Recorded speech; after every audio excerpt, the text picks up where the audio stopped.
கந்தா முருகா நம்பியவர் வந்தால் நெஞ்சுருகி நின்றால் கந்தா முருகா வருவாய் அருள் தருவாய் முருகா.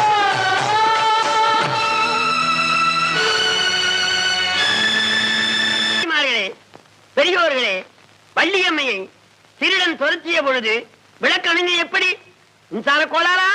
இல்லை, இது எப்படி? கூறும் அடியார்கள் வினை தீர்ப்பதற்கென்று 6 முகங்களில் ஒரு முகத்தை கொண்டு யார் எந்த நேரத்திலே கூப்பிடுவார்களோ அந்த அபய குரல் எங்கிருந்து வருமோ அவளை காக்க வேண்டுமே என்று கடற்கரையோரம் காவல் இருக்கும் செந்திலாதிபன் காதிகளிலே அந்த வள்ளியம்மையின் அபய குரல் விழுந்தது. விளக்கை அணைத்தான், பக்தரை காப்பாற்றினான். அக்கிரமங்களை புரிந்து வந்த அசுரரை அழித்து அமரரை காப்பாற்றிய இடமல்லவா அந்த செந்திலம்பதி? தஞ்சம் என்று